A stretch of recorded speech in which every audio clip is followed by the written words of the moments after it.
Narcissists, when they target you, they first love bomb you and take you to a certain high to release a lot of dopamine in your body that you've never experienced in your life. You reach a high.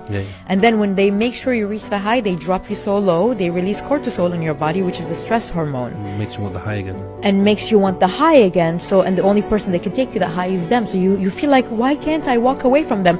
Honey, it's because hormonally you're imbalanced and you think you're addicted, but you're not.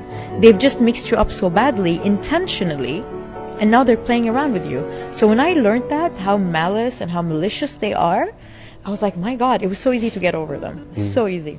What's up, y'all? Welcome back to part 2 of the 2-part series of The Gift of Dating a Narcissist. We're going to get right into these beautiful gifts that come from dating a narcissist if we're willing to turn our pain into our purpose. So what it is this woman is describing in this video are literally the dynamics of a trauma bond. And if you haven't already, go ahead and check out my video on trauma bonding, where I go way more in depth with exactly what a trauma bond is, what it looks like, and how to break free from it. So when we're dating a narcissist, it's extremely dysregulated and chaotic inside for us. And what we ultimately come to discover is we lack the coping skills to regulate our nervous system. And so the gift that a narcissist gives us is the gift of self-regulation. So once we've broken free from this trauma bond that's causing this hormonal imbalance within us, we gain the opportunity to become more self-aware and to establish more of a mind-body connection. When we're with a narcissist, we can be so much in our heads trying to do mental gymnastics for how can I get this person to show up better? How can I maintain this relationship? How can I set better boundaries? Like there's all of this masculine energy that we're sitting in where we're mainly up in the mind. And it's not until we come back down into the body that we really see how dysregulated our nervous system is. I remember in my dealings with a narcissist, I would always sweat so much in my pits before we got together. And that essentially was my body telling me, hey, something is out of whack here. And I would just chalk it up to being nervous or whatever the case may be. I started wearing darker clothes that would hide these pit stains that I was so embarrassed from. But that alarm system wasn't enough for me to be like, okay, something is seriously wrong here. I just kind of pushed past it because I was still so up in my head. So this gift of self-regulation really offers us the opportunity, if we're willing to take it, to become more self-aware of what our body and what our intuition is trying to tell us. Because typically there are red flags and butterflies in our stomach and all of these things that are like, pay attention to what's happening.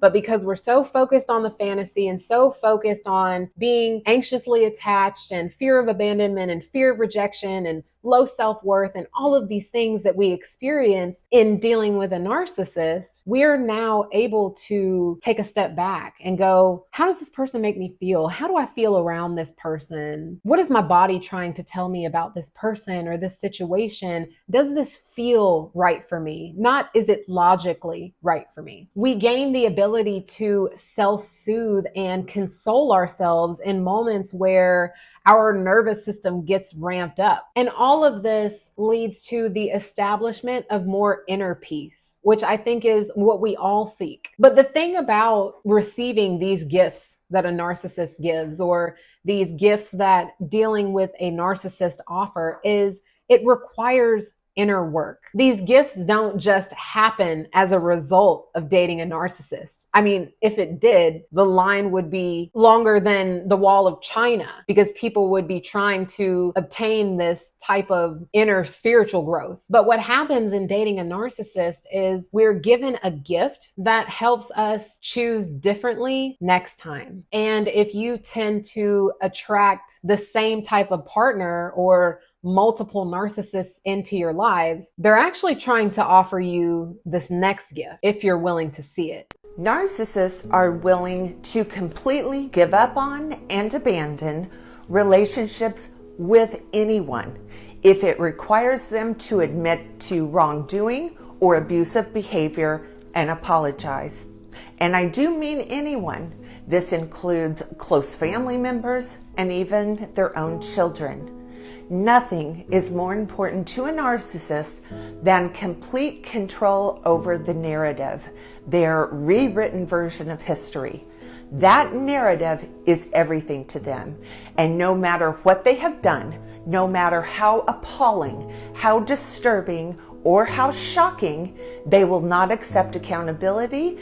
And if you refuse to go along with their rewritten version of reality, you will be discarded. I don't care if you're their parent, I don't care if you're their spouse, and I don't care if you're their own child. They will discard you if you require them to admit guilt, take accountability, and apologize. That is not ever going to happen. I don't care who you are. There are common characteristics of people who choose to date narcissists. I've come to find that there is an extreme fear of abandonment. There is the fear that the narcissist will discard you at any time. So you start having to show up to the relationship in a way that is going to stop that from happening, if you will. It could also be described as the fear of rejection. And ultimately, what it leads to is codependency. And so the gift that is being offered in this scenario would be the gift of pattern recognition. So you can know what type of trauma you're dealing with or moving from or choosing partners out of based on what your patterns are. What are the type of people that you tend to attract? There's always going to be a commonality between the different people that you date, whether it's emotional unavailability, an avoidant attachment style, the unwillingness to commit. Like there's some sort of commonality in the people that you date that are offering you the opportunity to look at your patterns. So what's your pattern? Who you pick is a direct reflection of who you believe you're worthy of. So dating a narcissist is essentially a red flag for your belief systems around what you deserve. I was also personally able to recognize my own pattern by doing a little research into what my attachment style is. It's honestly just an extra glimpse into your inner world that can be extremely helpful. And in uncovering this gift of pattern recognition, it directly unfolds into the next gift you receive. This is what happens when you leave a narcissist. Initially, your body will have withdrawal symptoms because more than likely you're the empath that the narcissist has attracted. You're the empath they need to feed on. You're the one that's been focusing all your energy on them. Who are you without them? Who are you without this person that you've maximized and as a result have minimized yourself? You're going to feel retracted. You may even feel sick in your body. You may feel empty, disorientated, disillusioned. You may feel deeply sad, angry at yourself, blaming yourself. Often what happens with narcissism or afflictions of narcissism, it's very quickly followed with gaslighting. So now you're doubting yourself. So once you've moved through all this and you must surround yourself with people that see you and love you and can nurture you, you'll start to feel more empowered. You'll start to feel more full. Now you've got to do your inner work around these patterns of attracting narcissists into your life or recovering and repairing from this particular relationship, and give yourself space to do so. Let yourself grieve. But once you've moved through that grief and that pain, it's been shed, you'll start to feel more open, more spacious, more free. You'll start to attract more authentic people. You'll start to be more of yourself in the world. You'll start to see more of yourself in the world. You'll start to be more honest, more truthful. You'll start to say no, and you'll be very clear on what you want to bring into your life. And that, my friend, is very exciting.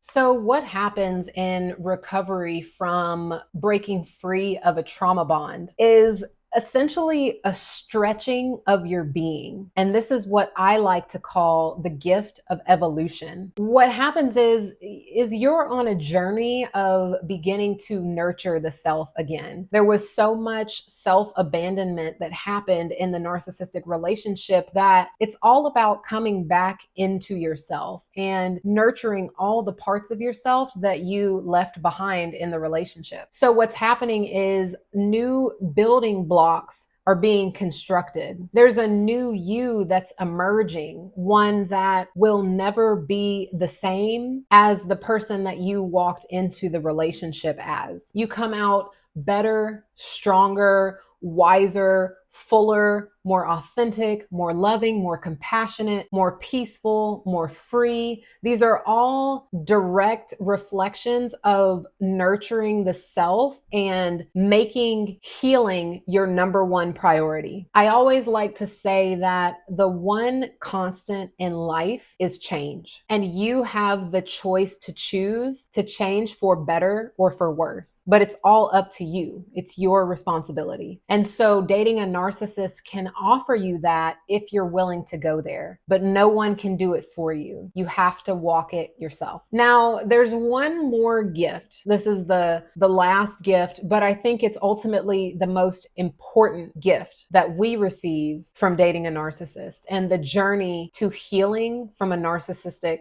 relationship. In the game of consciousness, when you label someone as a narcissist, as emotionally unavailable, as the devil, you are consciously reciprocating that energy and sending it back on an energetic level and affirming that that's what they are.